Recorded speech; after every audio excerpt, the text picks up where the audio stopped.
12ਵੀਂ ਜਮਾਤ ਦੇ ਕੰਪਾਰਟਮੈਂਟ ਪੇਪਰਾਂ ਦੇ ਨਤੀਜੇ 10 ਅਕਤੂਬਰ ਜਾਂ ਇਸ ਤੋਂ ਪਹਿਲਾਂ ਐਲਾਨ ਦਿੱਤੇ ਜਾਣਗੇ। ਸੀਬੀਐਸਈ ਨੇ ਸੁਪਰੀਮ ਕੋਰਟ ਨੂੰ ਜਾਣਕਾਰੀ ਦੇ ਦਿੱਤੀ ਹੈ। ਹਵਾਈ ਟਿਕਟਾਂ ਦੇ ਰਿਫੰਡ ਦੇ ਬਾਰੇ ਇੱਕ ਜ਼ਰੂਰੀ ਖਬਰ ਹੈ ਤੇ ਗ੍ਰੈਚੁਇਟੀ ਹੁਣ ਸਿਰਫ 1 ਸਾਲ ਦੀ ਨੌਕਰੀ ਤੇ ਹੀ ਮਿਲੇਗੀ, 5 ਸਾਲ ਨਹੀਂ ਕਰਨੀ ਪਏਗੀ ਉਡੀਕ। ਪਹਿਲਾਂ 5 ਸਾਲ ਉਡੀਕ ਕਰਨੀ ਪੈਂਦੀ ਸੀ। ਐਮਰਜੈਂਸੀ ਬੁਲੇਟਿਨ ਦੇਖਣ ਵਾਲੇ ਸਾਰੇ ਦਰਸ਼ਕਾਂ ਦਾ ਸਵਾਗਤ ਹੈ। ਮੈਂ ਹਰਸ਼ਰਨ ਕੌਰ। ਸਭ ਤੋਂ ਪਹਿਲੀ ਖਬਰ ਪੰਜਾਬ ਦੇ ਵਿੱਚ ਕਿਸਾਨਾਂ ਦੇ ਨਾਲ ਜੁੜੀ ਹੋਈ, ਕਿਸਾਨੀ ਦੇ ਨਾਲ ਜੁੜੀ ਹੋਈ। ਕਿਸਾਨਾਂ ਦੇ ਹੱਕ ਦੇ ਵਿੱਚ ਕਿੰਨਾ ਵੱਡਾ ਹਜੂਮ ਲੋਕਾਂ ਦਾ ਖੜਾ ਹੋ ਗਿਆ, ਇਸ ਨੇ ਅੱਜ ਸਿੱਧ ਕਰ ਦਿੱਤਾ ਹੈ। ਜਦੋਂ ਕਿਸਾਨਾਂ ਨੇ ਰੇਲ ਰੋਕੋ ਅੰਦੋਲਨ ਸ਼ੁਰੂ ਕੀਤਾ ਹੈ, ਰੇਲ ਰੋਕੋ ਅੰਦੋਲਨ ਦਾ ਅੱਜ ਪਹਿਲਾ ਦਿਨ ਹੈ। ਪੰਜਾਬ ਦੇ ਵਿੱਚ 24 ਸਤੰਬਰ ਤੋਂ ਲੈ ਕੇ 26 ਸਤੰਬਰ ਤੱਕ ਕਿਸਾਨਾਂ ਨੇ ਰੇਲਾਂ ਰੋਕਣ ਦਾ ਐਲਾਨ ਕਰ ਦਿੱਤਾ ਹੈ। ਰੇਲਾਂ ਦੇ ਚੱਕੇ ਜਾਮ ਕਰ ਦਿੱਤੇ ਗਏ ਨੇ। ਕਿਸਾਨਾਂ ਨੇ ਪਟੜੀਆਂ ਤੇ ਮੋਰਚੇ ਲਾ ਦਿੱਤੇ ਨੇ। ਅਗਲੇ 3 ਦਿਨਾਂ ਤੱਕ ਕਿਸਾਨ ਉੱਥੇ ਹੀ ਡਟੇ ਰਹਿਣਗੇ। ਭਰਮਾ ਹੁੰਗਾਰਾ ਮਿਲ ਰਿਹਾ ਹੈ ਪੰਜਾਬ ਦੇ ਵਿੱਚ ਕਿਸਾਨਾਂ ਨੂੰ। ਆਮ ਆਦਮੀ ਪਾਰਟੀ ਲਗਾਤਾਰ ਕਿਸਾਨਾਂ ਦੇ ਹੱਕ ਦੇ ਵਿੱਚ ਨਿਤਰੀ ਹੋਈ ਹੈ। ਹਾਲਾਂਕਿ ਆਮ ਆਦਮੀ ਪਾਰਟੀ ਕਿਸਾਨਾਂ ਦੇ ਨਾਲ ਰੇਲਾਂ ਰੋਕਣ ਦੇ ਲਈ ਪਟੜੀਆਂ ਤੇ ਤਾਂ ਨਹੀਂ ਪਹੁੰਚੀ, ਪਰ ਪੂਰੇ ਪੰਜਾਬ ਦੇ ਵਿੱਚ ਰੋਸ ਮੁਜ਼ਾਹਰੇ ਕੀਤੇ ਜਾ ਰਹੇ ਨੇ। ਤੇ ਇਸ ਸਮੇਂ ਦੌਰਾਨ ਇਹ ਵੀ ਜ਼ਰੂਰੀ ਹੈ ਜਾਣਨਾ ਕਿ ਪੰਜਾਬ ਦੇ ਵਿੱਚ 3 ਦਿਨ ਕੋਈ ਰੇਲ ਗੱਡੀ ਨਹੀਂ ਚੱਲੇਗੀ। ਨਾ ਹੀ ਪੰਜਾਬ ਤੋਂ ਕੋਈ ਰੇਲ ਗੱਡੀ ਬਾਹਰ ਜਾ ਸਕਦੀ ਹੈ ਤੇ ਨਾ ਹੀ ਪੰਜਾਬ ਨੂੰ ਆ ਸਕਦੀ ਹੈ। ਕਿਸਾਨਾਂ ਨੇ ਜਿਵੇਂ ਹੀ ਰੇਲਾਂ ਰੋਕਣ ਦਾ ਐਲਾਨ ਕੀਤਾ, ਉਸ ਤੋਂ ਪਹਿਲਾਂ ਹੀ ਰੇਲਵੇ ਨੇ ਅੱਜ ਤੜਕੇ ਹੀ ਰੇਲਾਂ ਰੱਦ ਕਰਨ ਦਾ ਐਲਾਨ ਕਰ ਦਿੱਤਾ ਸੀ। ਯਾਨੀ ਕਿ ਕਿਸਾਨਾਂ ਨੂੰ ਰੇਲਾਂ ਰੋਕਣ ਦੇ ਲਈ ਪਟੜੀਆਂ ਉੱਤੇ ਬੈਠਣ ਤੋਂ ਪਹਿਲਾਂ ਹੀ ਰੇਲਵੇ ਵਿਭਾਗ ਨੇ ਆਪਣਾ ਪ੍ਰਬੰਧ ਕਰ ਲਿਆ ਸੀ ਤੇ ਰੇਲਾਂ ਬੰਦ ਕਰ ਦਿੱਤੀਆਂ, ਰੇਲਾਂ ਰੱਦ ਕਰ ਦਿੱਤੀਆਂ ਅਗਲੇ 3 ਦਿਨਾਂ ਦੇ ਲਈ। ਕਿਹੜੀਆਂ-ਕਿਹੜੀਆਂ ਰੇਲਾਂ ਰੱਦ ਕੀਤੀਆਂ ਗਈਆਂ ਨੇ ਤੁਹਾਨੂੰ ਦੱਸ ਦਿੰਨੇ ਆ। ਇਹ ਸਾਰੀਆਂ ਜਿਹੜੀਆਂ ਰੇਲਾਂ ਨੇ ਕੋਵਿਡ-19 ਕਰਕੇ ਸਪੈਸ਼ਲ ਰੇਲਾਂ ਚੱਲੀਆਂ ਹੋਈਆਂ ਨੇ। ਉਹੀ ਨੇ ਅੰਮ੍ਰਿਤਸਰ ਤੋਂ ਮੁੰਬਈ ਸੈਂਟਰਲ ਜਾਂਦੀ ਹੈ ਜਿਹੜੀ, ਇੱਕ ਅੰਮ੍ਰਿਤਸਰ ਤੋਂ ਕੋਲਕਾਤਾ ਸੁਪਰਫਾਸਟ, ਇੱਕ ਅੰਮ੍ਰਿਤਸਰ ਤੋਂ ਨਿਊ ਜਲਪਾਈਗੁੜੀ, ਅੰਮ੍ਰਿਤਸਰ ਤੋਂ ਮੁੰਬਈ, ਅੰਮ੍ਰਿਤਸਰ ਤੋਂ ਨਾਂਦੇੜ, ਅੰਮ੍ਰਿਤਸਰ ਤੋਂ ਹਰਿਦੁਆਰ, ਅੰਮ੍ਰਿਤਸਰ ਤੋਂ ਜਯਾਨਗਰ। ਇਹ ਸਾਰੀਆਂ ਰੇਲਾਂ ਨੇ ਜਿਹੜੀਆਂ ਇਹਨਾਂ ਦੇ ਨਾਲ 14 ਰੇਲਾਂ ਨੇ ਜਿਹੜੀਆਂ ਕੁੱਲ ਉਹ ਰੱਦ ਕੀਤੀਆਂ ਗਈਆਂ ਨੇ। ਕਹਿ ਸਕਦੇ ਹਾਂ ਕਿ ਰੇਲਵੇ ਨੇ ਵੀ ਕਿਸਾਨਾਂ ਦੇ ਬੰਦ ਦਾ ਸ਼ਾਇਦ ਸਮਰਥਨ ਕੀਤਾ ਹੈ। ਇਹਨੂੰ ਅਸਿੱਧੇ ਤਰੀਕੇ ਦਾ ਸਮਰਥਨ ਕਹਿ ਸਕਦੇ ਹਾਂ। ਹਾਲਾਂਕਿ ਰੇਲਵੇ ਨੇ ਆਪਦਾ ਪ੍ਰਬੰਧ ਕੀਤਾ ਹੈ ਕਿ ਮੁਸਾਫਰ ਨੇ ਜਿਹੜੇ ਉਹ ਪਰੇਸ਼ਾਨ ਨਾ ਹੋਣ, ਕਿਉਂਕਿ ਕਿਸਾਨਾਂ ਨੇ ਰੇਲਾਂ ਅੱਗੇ ਲੰਘਣ ਨਹੀਂ ਦੇਣੀਆਂ। ਸਭ ਨੂੰ ਪਤਾ ਚੱਲ ਚੁੱਕਿਆ ਹੈ ਕਿ ਕਿਸਾਨਾਂ ਦੇ ਵਿੱਚ ਰੋਹ ਹੈ ਜਿਹੜਾ ਉਹ ਬਹੁਤ ਵੱਡੇ ਤਰੀਕੇ ਦੇ ਨਾਲ ਭਖਿਆ ਹੋਇਆ। ਜੇ ਕਿਸਾਨਾਂ ਨੇ ਕਿਹਾ ਹੈ ਕਿ ਉਹ ਰੇਲਾਂ ਰੋਕਣਗੇ ਤਾਂ ਉਹ ਕਿਸੇ ਵੀ ਕੀਮਤ ਤੇ ਪਿੱਛੇ ਨਹੀਂ ਹਟਣ ਵਾਲੇ। ਉਹ 3 ਦਿਨ ਉੱਥੇ ਹੀ ਬੈਠੇ ਰਹਿਣਗੇ। ਇਸ ਕਰਕੇ ਰੇਲਵੇ ਵਿਭਾਗ ਨੇ ਆਪਣਾ ਪ੍ਰਬੰਧ ਕਰਦੇ ਹੋਏ ਪਹਿਲਾਂ ਹੀ ਰੇਲਾਂ ਨੂੰ ਰੱਦ ਕਰ ਦਿੱਤਾ।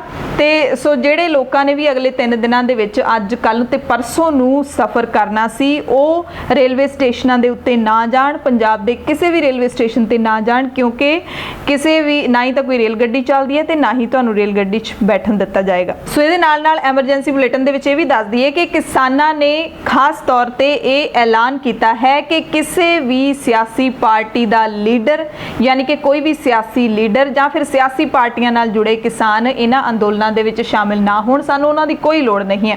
ਬਾਵਜੂਦ ਇਸ ਦੇ ਸਿਆਸੀ ਪਾਰਟੀਆਂ ਨਾਲ ਜੁੜੇ ਕਿਸਾਨ ਵੀ ਵੱਡੇ ਪੱਧਰ ਤੇ ਪਹੁੰਚ ਰਹੇ ਨੇ, ਪਰ ਉਹ ਪਹਿਲਾਂ ਸਪਸ਼ਟ ਕਰ ਰਹੇ ਨੇ ਕਿ ਅਸੀਂ ਸਿਆਸੀ ਪਾਰਟੀਆਂ ਦੇ ਸਮਰਥਕ ਹੋਣ ਦੇ ਨਾਲੋਂ ਪਹਿਲਾਂ ਅਸੀਂ ਕਿਸਾਨ ਹਾਂ। ਕਿਸਾਨੀ ਸਾਡੇ ਲਈ ਪਹਿਲਾਂ ਹੈ। ਇਸ ਕਰਕੇ ਅਸੀਂ ਇਹਨਾਂ ਅੰਦੋਲਨਾਂ ਦੇ ਵਿੱਚ ਡਟ ਕੇ ਸਾਥ ਦੇਵਾਂਗੇ, ਡਟ ਕੇ ਪਹਿਰਾ ਦੇਵਾਂਗੇ। ਗੁਰਦਾਸਪੁਰ ਦਾ ਰੇਲ ਟਰੈਕ ਹੈ, ਤੁਸੀਂ ਵੇਖਿਆ ਸੀ ਜਾਮ ਕਰ ਲਿਆ ਵਾ। ਇਸ ਤਰ੍ਹਾਂ ਬਸਤੀ, ਟੈਂਕਾਂ ਵਾਲੀ, ਫਿਰੋਜ਼ਪੁਰ 'ਚ ਵੀ ਜਾਮ ਲੱਗਾ ਵਾ। ਹੋਰ ਪੰਜਾਬ ਦੇ ਵਾਸੀਆਂ ਨੂੰ, ਦੇਸ਼ ਵਾਸੀਆਂ ਨੂੰ ਵੀ ਇਸ ਰੇਲ ਰੋਕੋ ਅੰਦੋਲਨ ਨੂੰ ਹੋਰ ਖੋਲਣਗੇ ਵੀ ਹੋਰਨਾਂ ਥਾਵਾਂ ਤੇ ਸਾਨੂੰ ਆਸ ਆ।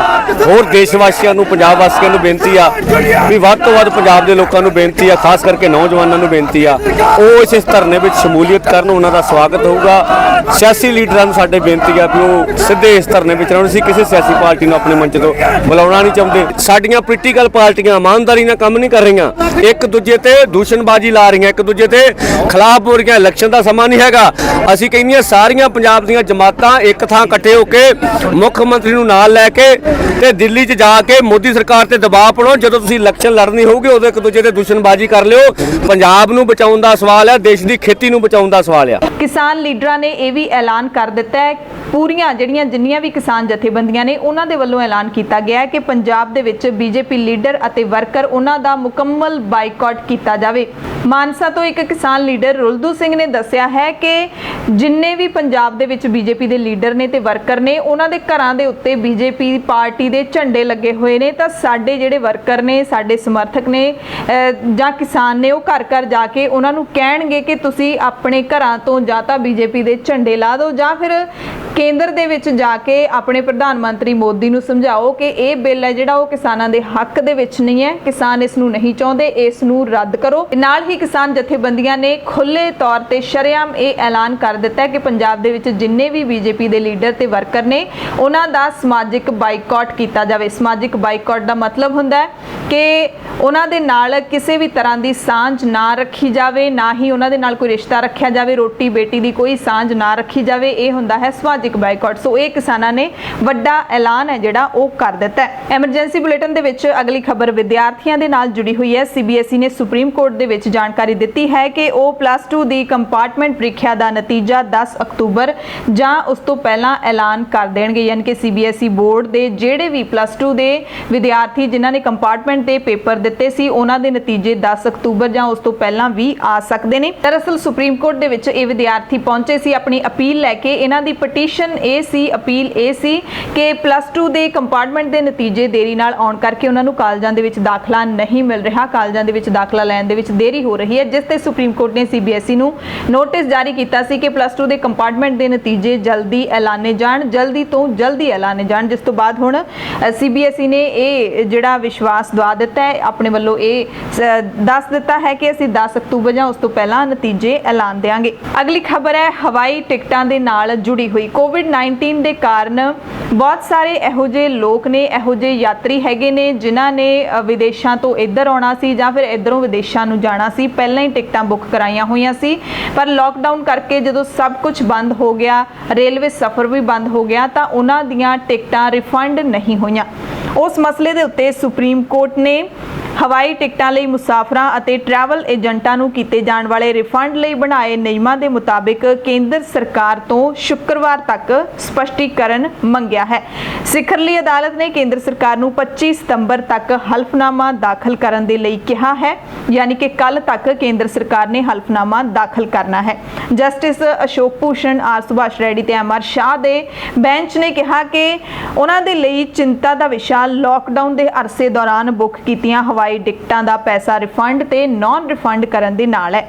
ਦਰਅਸਲ ਇੱਕ ਐਨਜੀਓ ਪ੍ਰਵਾਸੀ ਲੀਗਲ ਸੈੱਲ ਇਸ ਨੇ ਸੁਪਰੀਮ ਕੋਰਟ ਦੇ ਵਿੱਚ ਪਟੀਸ਼ਨ ਦਾਇਰ ਕੀਤੀ ਸੀ। ਇਸ ਪਟੀਸ਼ਨ ਦੇ ਵਿੱਚ ਕਿਹਾ ਗਿਆ ਸੀ ਕਿ ਜੇਕਰ ਕੋਈ ਵਿਅਕਤੀ 에ਅਰ ਇੰਡੀਆ, ਇੰਡੀਗੋ ਜਾਂ ਹੋਰ ਫਲਾਈਟਾਂ ਦੀਆਂ ਟਿਕਟਾਂ ਬੁੱਕ ਕਰਦਾ ਹੈ ਤੇ ਭਾਰਤ ਤੋਂ ਬਾਹਰ ਉਡਾਣ ਭਰ ਜਾਂਦਾ ਹੈ ਤਾਂ ਡੀਜੀਸੀਏ ਵੱਲੋਂ ਦਾਇਰ ਹਲਫਨਾਮੇ ਨੂੰ ਜਵਾਬ ਮੰਨਿਆ ਜਾਂਦਾ ਹੈ ਤੇ ਕਿਹਾ ਗਿਆ ਸੀ ਕਿ ਡੀਜੀਸੀਏ ਰਿਫੰਡ ਕਰਨ ਦੇ ਲਈ ਉਹਨਾਂ ਲੋਕਾਂ ਨੂੰ ਵੀ ਯੋਗ ਸਮਝੇ ਜਾਂ ਉਹਨਾਂ ਨੂੰ ਵੀ ਕਵਰ ਕਰੇ ਜਿਨ੍ਹਾਂ ਨੇ ਖਾੜੀ ਮੁਲਕਾਂ ਤੋਂ ਭਾਰਤ ਵਾਪਸ ਆਉਣ ਲਈ ਟਿਕਟਾਂ ਬੁੱਕ ਕੀਤੀਆਂ ਸੀ। ਸੋ ਇਸ ਪੂਰੇ ਮਸਲੇ ਦੇ ਉੱਤੇ ਸੁਪਰੀਮ ਕੋਰਟ ਨੇ ਕੱਲ ਤੱਕ ਕੇਂਦਰ ਤੋਂ ਸਪਸ਼ਟੀਕਰਨ ਮੰਗਿਆ ਹੈ ਕਿ ਕੇਂਦਰ ਦੇ ਕੋਲ ਮੁਸਾਫਰਾਂ, ਹਵਾਈ ਟਿਕਟਾਂ ਲਈ ਮੁਸਾਫਰਾਂ ਤੇ ਟਰੈਵਲ ਏਜੰਟਾਂ ਨੂੰ ਕੀਤੇ ਜਾਣ ਵਾਲੇ ਰਿਫੰਡਾਂ ਦੇ ਲਈ ਜਿਹੜੇ ਨਿਯਮ ਬਣਾਏ ਨੇ ਉਹਨਾਂ ਦੇ ਬਾਬਤ ਕੀ ਜਾਣਕਾਰੀ ਹੈ, ਇਹ ਕੇਂਦਰ ਸਰਕਾਰ ਸਪਸ਼ਟੀਕਰਨ ਦੇਵੇਗੀ। ਹਾਲਾਂਕਿ ਸ਼ਹਿਰੀ ਹਵਾਬਾਜ਼ੀ ਮੰਤਰਾਲੇ ਤੇ ਡੀਜੀਸੀਏ ਵੱਲੋਂ ਜਿਹੜੇ ਵਕੀਲ ਪੇਸ਼ ਹੋਏ ਸੀ, ਸੋਲਿਸਿਟਰ ਜਨਰਲ ਤੁਸ਼ਾਰ ਮਹਿਤਾ, ਉਹਨਾਂ ਨੇ ਕਿਹਾ ਕਿ ਸਾਰਿਆਂ ਦੀ ਭਲਾਈ ਦੇ ਲਈ ਸਰਕਾਰ ਨੇ ਟਿਕਟਾਂ ਰਿਫੰਡ ਕਰਨ ਦਾ ਫੈਸਲਾ ਲਿਆ ਹੈ। ਸੋ ਇਹ ਸਾਨੂੰ ਵੀ ਬਹੁਤ ਸਾਰੇ ਇਹੋ ਜਿਹੇ ਫੋਨ ਆਏ ਸੀ ਲੋਕਡਾਊਨ ਦੇ ਦੌਰਾਨ ਜਿਹੜੇ ਟਿਕਟਾਂ ਤਾਂ ਬੁੱਕ ਕਰਾਈਆਂ ਸੀ ਪਰ ਉਹ ਆਪਣਾ ਸਫ਼ਰ ਨਹੀਂ ਕਰ ਪਾਏ ਤੇ ਉਹਨਾਂ ਨੂੰ ਰਿਫੰਡ ਵੀ ਨਹੀਂ ਹੋਇਆ ਸੀ। ਸੋ ਉਹ ਸਾਰੇ ਦਰਸ਼ਕ ਨੇ ਜਿਹੜੇ ਧਿਆਨ ਦੇ ਨਾਲ ਸੁਣ ਲੈਣ, ਕੱਲ ਨੂੰ ਸੁਪਰੀਮ ਕੋਰਟ ਦੀ ਸੁਣਵਾਈ ਸੁਪਰੀਮ ਕੋਰਟ ਦੇ ਵਿੱਚ ਹੋਏਗੀ। ਅਸੀਂ ਵੀ ਇਹ ਖਬਰ ਤੁਹਾਨੂੰ ਦੱਸਾਂਗੇ ਕਿ ਕੀ ਸੁਪਰੀਮ ਕੋਰਟ ਦੇ ਵਿੱਚ ਹੁਕਮ ਹੁੰਦਾ ਹੈ ਇਸ ਮਸਲੇ ਨੂੰ ਲੈ ਕੇ, ਤਾਂ ਕਿ ਤੁਹਾਡਾ ਜਿਹੜਾ ਫਸਿਆ ਹੋਇਆ ਪੈਸਾ ਹੈਗਾ 에ਅਰਲਾਈਨਸ ਦੇ ਕੋਲ ਉਹ ਤੁਹਾਡੇ ਕੋਲ ਵਾਪਸ ਆ ਸਕੇ। ਐਮਰਜੈਂਸੀ ਬੁਲੇਟਿਨ ਦੇ ਵਿੱਚ ਜਾਂਦੇ ਜਾਂਦੇ ਤੁਹਾਨੂੰ ਦੱਸ ਦਈਏ ਕਿ ਜਿਹੜਾ ਕੇਂਦਰ ਸਰਕਾਰ ਨੇ ਜਾਂ ਕਹਿ ਲਈਏ ਕਿ ਲੋਕ ਸਭਾ ਤੇ ਰਾਜ ਸਭਾ ਦੋਵੇਂ ਸਦਨਾਂ ਦੇ ਵਿੱਚ ਲੇਬਰ ਕਾਨੂੰਨ ਪਾਸ ਕੀਤਾ ਗਿਆ, ਉਸ ਦੇ ਤਹਿਤ ਹੁਣ ਗ੍ਰੈਚੁਟੀ ਹੈ ਜਿਹੜੀ ਉਹ 5 ਸਾਲ ਦੀ ਥਾਂ ਤੇ 1 ਸਾਲ ਦੀ ਨੌਕਰੀ ਤੇ ਹੀ ਮਿਲੇਗੀ। ਗ੍ਰੈਚੁਟੀ ਇੱਕ ਫਾਇਦਾ ਹੁੰਦਾ ਹੈ, ਪੱਕੇ ਕਰਮਚਾਰੀਆਂ ਦੇ ਲਈ ਇੱਕ ਭੱਤਾ ਹੁੰਦਾ ਹੈ ਜਿਹੜਾ ਕਿ ਉਹਨਾਂ ਕਰਮਚਾਰੀਆਂ ਨੂੰ ਮਿਲਦਾ ਹੈ ਜਿਹੜੇ ਇੱਕ ਹੀ ਕੰਪਨੀ ਦੇ ਵਿੱਚ ਲਗਾਤਾਰ 5 ਸਾਲ ਨੌਕਰੀ ਕਰਦੇ ਨੇ। ਫਿਰ ਜਦੋਂ 5 ਸਾਲ ਬਾਅਦ ਜਾਂ ਫਿਰ 10 ਸਾਲ ਬਾਅਦ ਉਹ ਨੌਕਰੀ ਛੱਡਦੇ ਨੇ ਤਾਂ 5 ਸਾਲ ਜਿਹੜਾ ਗ੍ਰੈਚੁਟੀ ਦਾ ਪੈਸਾ ਹੁੰਦਾ ਹੈ ਉਹ ਉਹਨਾਂ ਨੂੰ ਇਕੱਠਾ ਮਿਲ ਜਾਂਦਾ ਹੈ। ਪਰ ਹੁਣ ਨਵੇਂ ਲੇਬਰ ਕੋਡ ਦੇ ਮੁਤਾਬਿਕ ਜੇ ਤੁਸੀਂ 1 ਸਾਲ ਬਾਅਦ ਵੀ ਨੌਕਰੀ ਛੱਡ ਦਿੰਦੇ ਹੋ ਤਾਂ ਵੀ ਤੁਹਾਨੂੰ ਗ੍ਰੈਚੁਟੀ ਦਾ ਪੈਸਾ ਮਿਲੇਗਾ। ਪਹਿਲਾਂ ਹੁੰਦਾ ਸੀ ਕਿ 5 ਸਾਲ ਜੇ ਤੁਸੀਂ ਨੌਕਰੀ ਕਰਦੇ ਹੋ ਤਾਂ ਹੀ ਪੈਸਾ ਮਿਲਣਾ ਸੀ। ਜੇ ਮੰਨ ਲਓ ਤੁਸੀਂ ਇੱਕ ਕੰਪਨੀ ਦੇ ਵਿੱਚ 2.5 ਸਾਲ ਬਾਅਦ ਨੌਕਰੀ ਛੱਡ ਦਿੰਦੇ ਹੋ ਤਾਂ ਉਹ 2.5 ਸਾਲ ਦਾ ਜਿਹੜਾ ਤੁਹਾਡਾ ਗ੍ਰੈਚੁਟੀ ਦਾ ਪੈਸਾ ਸੀ ਉਹ ਕੰਪਨੀ ਦੇ ਕੋਲ ਹੀ ਰਹਿ ਜਾਂਦਾ ਸੀ। ਜ਼ਿਆਦਾਤਰ ਲੋਕ ਹੁੰਦੇ ਨੇ ਜਿਹੜੇ 5 ਸਾਲ ਤੋਂ ਪਹਿਲਾਂ ਨੌਕਰੀਆਂ ਛੱਡ ਦਿੰਦੇ ਨੇ, ਇੱਕ ਕੰਪਨੀ ਤੋਂ ਦੂਸਰੀ ਕੰਪਨੀ 'ਚ ਸ਼ਿਫਟ ਕਰ ਜਾਂਦੇ ਨੇ ਤੇ ਉਹ ਗ੍ਰੈਚੁਟੀ ਦਾ ਜਿੰਨਾ ਪੈਸਾ ਹੁੰਦਾ ਉਹ ਕੰਪਨੀਆਂ ਆਪਣੇ ਖਾਤੇ ਵਿੱਚ ਪਾ ਲੈਂਦੀਆਂ ਸੀ। ਪਰ ਹੁਣ ਅਜਿਹਾ ਨਹੀਂ ਹੋਏਗਾ। ਲੇਬਰ ਮਾਰਕੀਟ ਦੇ ਮਾਹਰ ਮੰਨਦੇ ਨੇ ਕਿ 5 ਸਾਲ ਦੀ ਨੌਕਰੀ ਨੂੰ ਪੂਰਾ ਕਰਨ ਦੀ ਸ਼ਰਤ ਹੁਣ ਢੁਕਵੀਂ ਨਹੀਂ ਰਹੀ, ਇਸ ਲਈ ਗ੍ਰੈਚੁਟੀ ਘੱਟ ਅਵਧੀ ਦੀ ਨੌਕਰੀ ਪੂਰੀ ਕਰਨ ਤੋਂ ਬਾਅਦ ਵੀ ਦਿੱਤੀ ਜਾਣੀ ਚਾਹੀਦੀ ਹੈ। ਐਮਰਜੈਂਸੀ ਬੁਲੇਟਿਨ ਦੇ ਵਿੱਚ ਇੱਕ ਹੋਰ ਖਬਰ ਤੁਹਾਨੂੰ ਦੱਸ ਦਈਏ, ਕਿਸਾਨਾਂ ਦੇ ਅੰਦੋਲਨ ਦੇ ਨਾਲ ਹੀ ਜੁੜੀ ਹੋਈ ਹੈ। ਭਾਰਤ ਦੇ ਕਿਸਾਨ ਵਿਰੋਧੀ ਬਿੱਲਾਂ ਦੇ ਖਿਲਾਫ 27 ਸਤੰਬਰ ਨੂੰ ਮੁਹਾਲੀ ਦੇ ਗੁਰਦੁਆਰਾ ਸਿੰਘ ਸ਼ਹੀਦਾਂ ਸੁਹਾਣਾ ਤੋਂ ਲੈ ਕੇ ਰੋਸ ਮਾਰਚ ਕੱਢਿਆ ਜਾਏਗਾ। ਚੰਡੀਗੜ੍ਹ ਦੇ ਵਿੱਚ ਰਾਜਪਾਲ ਦੀ ਕੋਠੀ ਤੱਕ ਇਹ ਜਿਹੜਾ ਪ੍ਰੋਗਰਾਮ ਹੈ ਉਲੀਕਿਆ ਗਿਆ ਹੈ। ਇਹ ਪ੍ਰੋਗਰਾਮ 7 ਵਿਦਿਆਰਥੀ ਜਥੇਬੰਦੀ ਦੇ ਵੱਲੋਂ ਉਲੀਕਿਆ ਗਿਆ ਹੈ, ਜਿਸ ਦੇ ਤਹਿਤ ਰਾਜਪਾਲ ਦੀ ਕੋਠੀ ਤੱਕ ਪੈਦਲ ਰੋਸ ਮਾਰਚ ਹੈ ਜਿਹੜਾ ਉਹ ਕੱਢਿਆ ਜਾਏਗਾ 27 ਸਤੰਬਰ ਨੂੰ। ਸਮਾਂ 2 ਵਜੇ ਦਾ ਹੈ, ਦੁਪਹਿਰੇ 2 ਵਜੇ ਇਹ ਰੋਸ ਮਾਰਚ ਸ਼ੁਰੂ ਹੋਏਗਾ ਤੇ 7 ਵਿਦਿਆਰਥੀ ਜਥੇਬੰਦੀ ਨੇ ਅਪੀਲ ਕੀਤੀ ਹੈ ਕਿ ਜਿਹੜੇ ਵੀ ਕਿਸਾਨੀ ਦੇ ਪ੍ਰਤੀ ਤੇ ਪੰਜਾਬ ਦੇ ਪ੍ਰਤੀ ਦਰਦ ਰੱਖਣ ਵਾਲੇ ਲੋਕ ਨੇ ਉਹ ਇਸ ਰੋਸ ਮਾਰਚ ਦੇ ਵਿੱਚ ਜ਼ਰੂਰ ਸ਼ਾਮਿਲ ਹੋਣ ਤੇ ਭਾਰਤ ਸਰਕਾਰ ਖਿਲਾਫ ਆਪਣਾ ਰੋਹ ਹੈ ਜਿਹੜਾ ਉਹਦੀ ਆਵਾਜ਼ ਬੁਲੰਦ ਕਰਨ। ਐਮਰਜੈਂਸੀ ਬੁਲੇਟਿਨ ਦੇ ਵਿੱਚ ਅਗਲੀ ਖਬਰ ਵੀ ਕਿਸਾਨਾਂ ਦੇ ਨਾਲ ਜੁੜੀ ਹੋਈ ਖਬਰ ਹੈ। ਕਿਸਾਨੀ ਦਾ ਜਿਹੜਾ ਰੋਹ ਹੈ ਪੰਜਾਬ ਦੇ ਵਿੱਚ ਤਾਂ ਪੂਰੀ ਤਰ੍ਹਾਂ ਦੇ ਨਾਲ ਠਾਠਾ ਮਾਰ ਰਿਹਾ ਹੈ। ਕਿਸਾਨਾਂ ਦੇ ਵਿੱਚ ਉਬਾਲ ਹੈ ਜਿਹੜਾ ਉਹ ਭਖਿਆ ਹੋਇਆ ਹੈ ਵੱਡੇ ਪੱਧਰ ਦੇ ਉੱਤੇ। ਭਾਰਤ ਦੇ ਹੋਰ ਕਈ ਹਿੱਸਿਆਂ ਦੇ ਵਿੱਚ ਵੀ ਕਿਸਾਨਾਂ ਦੇ ਹੱਕ ਦੇ ਵਿੱਚ ਮੁਜ਼ਾਹਰੇ ਹੋ ਰਹੇ ਨੇ, ਕੇਂਦਰ ਸਰਕਾਰ ਦੇ ਖਿਲਾਫ ਮੁਜ਼ਾਹਰੇ ਹੋ ਰਹੇ ਨੇ ਤੇ ਹੁਣ ਇਹ ਜਿਹੜਾ ਮੁਜ਼ਾਹਰਿਆਂ ਦਾ ਸੇਕ ਹੈ ਅਮਰੀਕਾ ਦੀ ਧਰਤੀ ਤੇ ਵੀ ਪਹੁੰਚ ਗਿਆ ਹੈ। ਅਮਰੀਕਾ ਦੇ ਵਿੱਚ 26 ਸਤੰਬਰ ਨੂੰ ਪ੍ਰਧਾਨ ਮੰਤਰੀ ਨਰਿੰਦਰ ਮੋਦੀ ਨੇ ਯੂਨਾਈਟਿਡ ਨੇਸ਼ਨਸ ਦੇ ਵਿੱਚ ਆਪਣਾ ਇੱਕ ਭਾਸ਼ਣ ਦੇਣਾ ਹੈ। ਵੀਡੀਓ ਕਾਨਫਰੰਸ ਦੇ ਜ਼ਰੀਏ ਹੀ ਉਹਨਾਂ ਨੇ ਆਪਣਾ ਭਾਸ਼ਣ ਦੇਣਾ ਹੈ ਤੇ ਉਸ ਸਮੇਂ ਦੇ ਦੌਰਾਨ ਸਵੇਰੇ 10 ਵਜੇ ਤੋਂ ਲੈ ਕੇ ਦੁਪਹਿਰੇ 2 ਵਜੇ ਤੱਕ ਸਿੱਖ ਭਾਈਚਾਰੇ ਦੇ ਜਿਹੜੇ ਲੋਕ ਹੈਗੇ ਨੇ ਉਹ ਯੂਨਾਈਟਿਡ ਨੇਸ਼ਨਸ ਦੇ ਨਿਊਯਾਰਕ ਦੇ ਵਿੱਚ ਸਥਿਤ ਦਫ਼ਤਰ ਦੇ ਬਾਹਰ ਰੋਸ ਮੁਜ਼ਾਹਰਾ ਕਰਨਗੇ। ਪ੍ਰਧਾਨ ਮੰਤਰੀ ਨਰਿੰਦਰ ਮੋਦੀ ਨੇ ਜਿਸ ਵਕਤ ਉੱਥੇ ਭਾਸ਼ਣ ਦੇਣਾ ਹੈ, ਕਿਉਂਕਿ ਯੂਨਾਈਟਿਡ ਨੇਸ਼ਨਸ ਦਾ 75ਵਾਂ ਸਥਾਪਨਾ ਦਿਵਸ ਮਨਾਇਆ ਜਾ ਰਿਹਾ ਹੈ, ਉਸ ਦੇ ਵਿੱਚ ਪ੍ਰਧਾਨ ਮੰਤਰੀ ਦਾ ਭਾਸ਼ਣ ਹੈ ਤਾਂ ਉਸ ਵਕਤ ਮੰਗ ਕੀਤੀ ਜਾਊਗੀ ਕਿ ਇਹ ਕਿਸਾਨ ਵਿਰੋਧੀ ਖੇਤੀ ਬਿੱਲ ਹੈਗੇ ਨੇ ਜਿਹੜੇ ਉਹਨਾਂ ਨੂੰ ਵਾਪਸ ਲਵੇ ਭਾਰਤ ਸਰਕਾਰ। ਇਹ ਕਾਲੇ ਕਾਨੂੰਨ ਨੇ, ਇਹ ਕਿਸਾਨੀ ਨੂੰ ਖਤਮ ਕਰ ਦੇਣਗੇ, ਕਿਸਾਨਾਂ ਨੂੰ ਬਰਬਾਦ ਕਰ ਦੇਣਗੇ। ਇਹ ਮੁਜ਼ਾਹਰਾ ਜਿਹੜਾ ਅਮਰੀਕਾ ਦੇ ਵਿੱਚ ਕੀਤਾ ਜਾਏਗਾ। ਐਮਰਜੈਂਸੀ ਬੁਲੇਟਿਨ ਦੇਖਣ ਵਾਲੇ ਸਾਰੇ ਦਰਸ਼ਕਾਂ ਦਾ ਧੰਨਵਾਦ।